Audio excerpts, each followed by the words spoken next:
Children of God, mga anak sa Diyos. Ang July 29 mao ang kapistahan ni Santa Marta nga taga Bethany.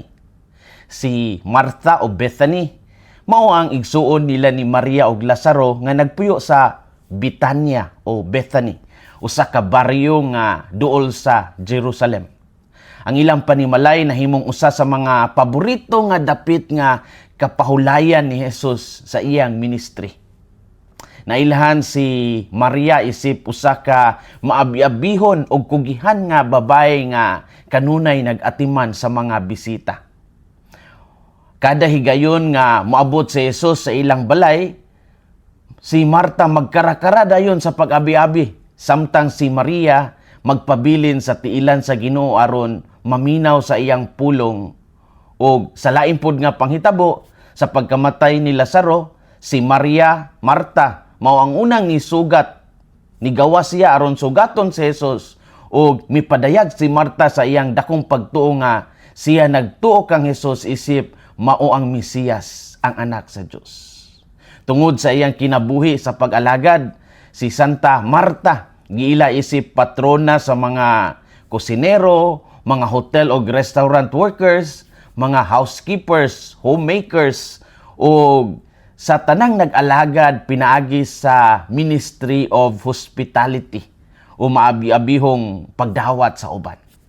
Ang iyang kinabuhi nagpamatuod nga ang pag-alagad o pagtuo mahimong mag-uban kung ang sentro niini mao si Kristo.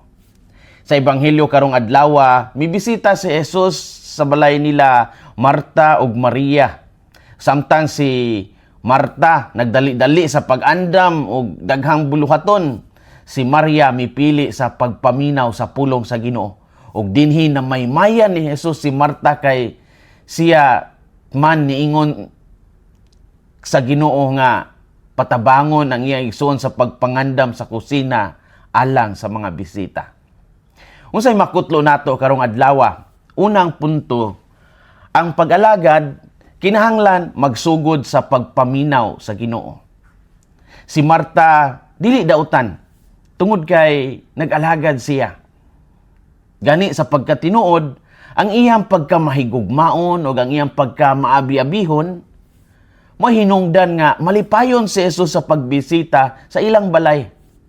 Apan niadtong higayuna, nasubraan siya sa mga kabalaka o nakalimot nga ang labing importante ang bisita. Ang bisita nga naa mismo sa iyang atubangan. Ang alagad, dili mahimong pag-alagad nato, pwede nga dili mahimong tinubdan sa atong kalipay kung mawala si Kristo sa sentro niini. Pahinumdum pa ni Jesus ngadto kang Marta, Mary has chosen the better part. Luke 10:42.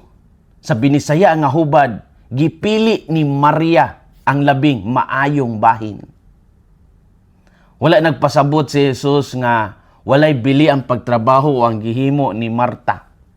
Ang iyang gipasabot mao nga ang pagpaminaw sa pulong sa Dios kinahanglan mao'y unang pundasyon sa tanang pag-alagad. Ang pag-ampo mas mao ang naghatag og direksyon sa atong kinabuhi.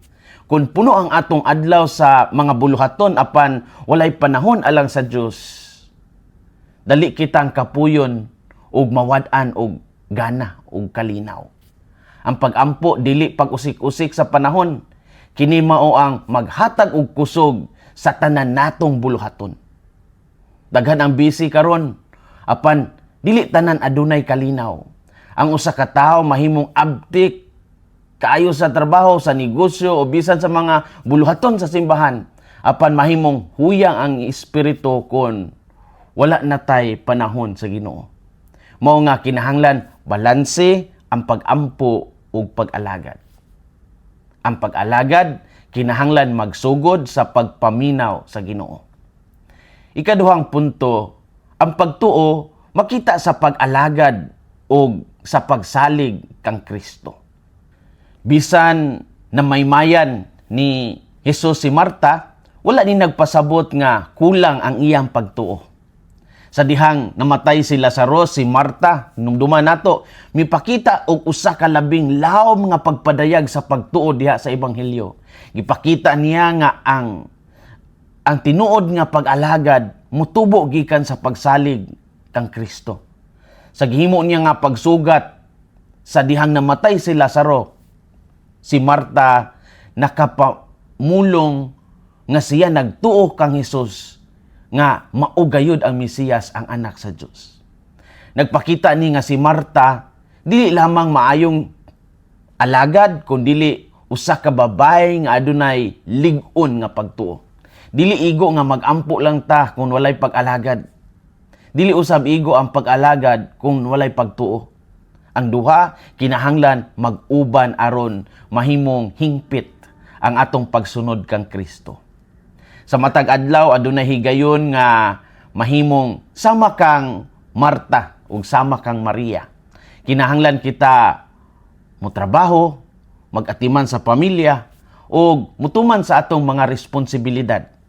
Apan kinahanglan usab kita mopahulay sa presensya sa Ginoo aron ang atong pag-alagad dili mahimong bugat kundi usa ka halad sa gugma.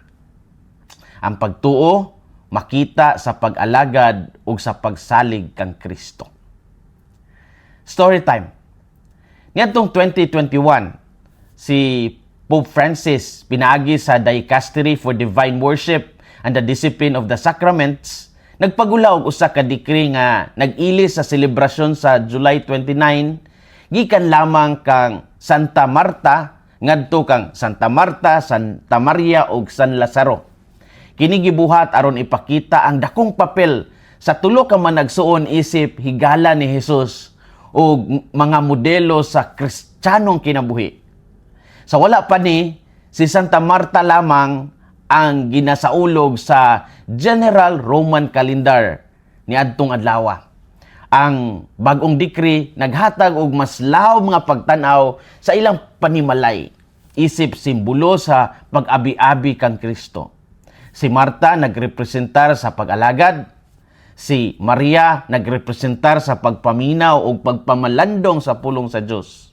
Si Lazaro nagrepresentar usab sa gahom sa pagkabanhaw o sa bag-ong kinabuhi diha kang Kristo. Ang ilang panimalay nahimong larawan sa usa ka Christian family, Kristiyanong pamilya diin ang pag-ampo, pag-alagad o pagtuo nag-uban. Kini mga kausaban nga nagpahinumdom nga ang pagkabalaan dili alang lamang sa usa ka tawo kundi mahimong mamuwak diha sa tibuok pamilya. Ug hangtod karon ang ilang panimalay nagpabiling inspirasyon sa tanang Kristiyanos nga magtinguha sa pagdawat kang Kristo sa ilang adlaw-adlaw nga kinabuhi. Children of God, mga anak sa Dios, yes, tinuod nga dili lang kapistahan ron ni Marta kundi sa tulo gayud ka managsuon. Kini nagpakita nato sa kaimportante sa bukasyon diha sa pamilya. Dili nato tugutan nga ang mga buluhaton diha sa panimalay mo ang mukawat sa atong kalipay ug kalinaw. Apila gayud ang pag-ampo nga sinugdanan sa tanan natong pag-alagad. Pag-alagad uban sa mapaubsanon nga kasing-kasing. Himua nga ang inyong panimalay nga balay diin mahimong mudawat sa pulong sa Dios nga naay kalipay ug itugyan ninyo kaniya diha kang Kristo ang tanan ninyong kabalaka. Hinaot nga ang kasing-kasing ni Kristo mao'y maghari sa atong mga kasing-kasing. Kini si Father Felmar Castrodes, Fiel SVD, ang inyong magsisibya sa maayong balita. Gikan dinhi sa Jakarta, nasod sa Indonesia, hinumdumi ang kinabuhing Kristiyano, kinabuhi sa pagserbisyo.